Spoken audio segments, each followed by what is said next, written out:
오늘도 하나님의 은혜가 저와 여러분에게 함께하기를 기원합니다. 1절 말씀 보시면 죽은 파리들이 향기름을 악취가 나게 만드는 것 같이, 이 말이 어떤 얘기냐면 커피에 그 파리가 빠진 거예요. 어떨까요? 그 이제 못 쓰게 되잖아요. 마시지도 못하고 그런 상황을 얘기합니다. 그래서 이게 무슨 의미냐면 죄 앞에서 지혜자가 피해를 입듯이 어리석음이 지혜를 난처하게 만든다. 그 이야기를 합니다. 2절 말씀, 오른쪽이 바른 방향이면 왼쪽은 잘못된 방향인데 지혜자의 마음은 바른 쪽을 향해 있다면 어리석은 자는 잘못된 방향을 향해서 마음을 품고 있다. 이 말씀이 2절이고요. 3절 말씀 보시면 우매한 자는 길을 갈 때에도 지혜가 부족하여 각 사람에게 자기가 우매함을 말하느니라. 이 말은 어리석음은 숨길 수가 없다는 것이죠. 어리석음은 드러나기 마련입니다. 이제 4절부터 말씀은 전도자가 본 왕이 분노할 때 어떤 태도를 취하는 게 지혜인가인 건데요. 왕이 신하에게 분노할 때 신하가 그 자리를 떠나는 것은 있을 수 없는 일이다. 그 얘기를 하는 것입니다. 그렇게 한다는 것은 왕을 부정하는 자신의 의사를 표현하는 것과 마찬가지죠. 왕이 화를 내는데 신하가 왕의 화를 듣고는 나가버려요. 그건 뭐예요? 난 당신 말 듣지 않겠다. 그런 거나 마찬가지잖아요. 그러면 어떻게 되겠어요? 망하는 것이죠. 그러니까 망하지 않으려면 왕이 신하에게 분노할 때 그 자리를 떠나지 말고 왕을 인정하는 태도를 취하라는 것입니다. 그러면 결국은 왕의 진노가 누그러질 때 망하지 않고 용서받으며 살 수 있다는 것을 알려줍니다. 한편 5절부터는 왕에게서 나오는 허물을 보는데요. 6절 말씀, 우매한 자가 크게 높은 지위들을 얻고 부자들이 낮은 지위에 앉는도다. 어리석은 자를 높은 지위에 앉히고 자격이 있는 사람들은 낮은 지위에 앉히는 이 일을 누가 하냐면 이 왕이 하는 거죠. 왕이. 그러니까 왕이 잘못하는 일이 있고, 또 7절 말씀, 또 내가 보니 종들은 고관들처럼 말을 타고 다니는데 고관들이 오히려 종들처럼 땅을 걸어가는 모습을 봅니다. 그러니까 첫 번째 것도 그렇고 지금 이 이야기도 그렇고 어떤 이야기냐면 질서가 어그러진 상황을 이야기하는 것입니다.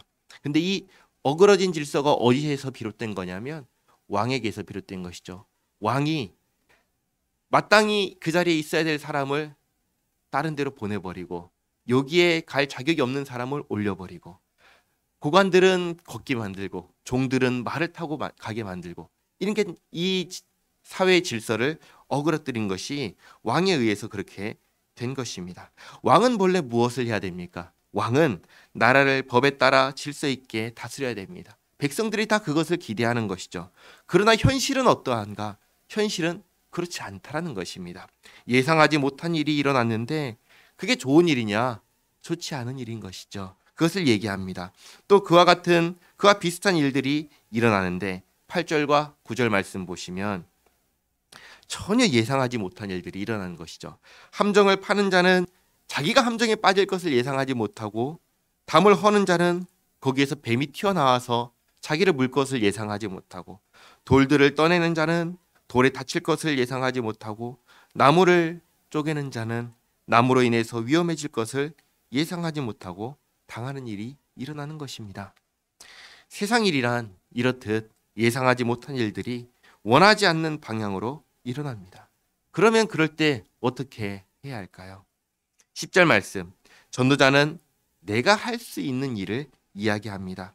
예상하지 못한 일은 예상하지 못하는 일이기에 어떻게 할 수 없지만 지금 내 눈앞에 있는 일은 내가 할 수 있습니다. 무뎌진 철 연장에 나를 가는 것은 내가 할 수 있는 일이죠. 그것을 게으르지 않게 뒤로 미루지 않고 제때 하는 것은 내가 할 수 있는 일이며, 그것이 뭐냐? 그것이 지혜다. 그렇게 이야기합니다. 그리고 11절, 주술을 베풀기 전에 뱀에게 물렸으면 술객은 소용이 없느니라. 뱀을 조종하는 술객은 늘 이 일을 합니다. 항상 하기에, 익숙하기에 뭐 할 수 있죠? 방심할 수가 있죠. 그러나 방심하는 바람에 내가 해야 할 일을 하지 못하고 오히려 뱀에게 물려버리면 무슨 소용이 있나요? 이 소용이 없는 것이죠. 이것이 어리석음입니다. 방심하면 이렇게 될 수 있으니 조심해야 되는 것이죠. 내가 할 수 있는 일, 제때에 할 수 있는 일, 제때에 하는 것이 지혜고 그 이상의 것들은 내가 할 수 없는 것이죠.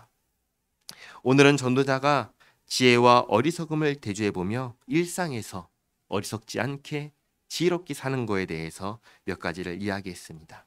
기도하겠습니다. 하나님, 이 세상은 선과 악이 섞여 있고 지혜와 어리석음이 섞여 있습니다. 모든 것을 패하는 것은 어리석음이고 죄악입니다. 하나님, 이 세상 일은 기대하는 대로 이루어지지 않고 오히려 예상 밖의 일들이 일어나며 그것도 좋은 방향보다 그렇지 않은 방향으로 일들이 일어나는 것을 봅니다. 우리는 과연 무엇을 할 수 있는지 생각하게 됩니다. 하나님, 전도자의 입을 통해서 눈앞의 일, 내가 할 수 있는 그 일을 방심하지 않고 뒤로 미루지 않고 제때에 게으르지 않게 하는 것이 지혜라 알려주시니 감사합니다. 하나님, 오늘 우리에게 주어진 일들을 성실하게 감당하겠습니다. 주님 도와주시옵고 함께하여 주시옵소서. 예수님의 이름으로 기도하옵나이다. 아멘.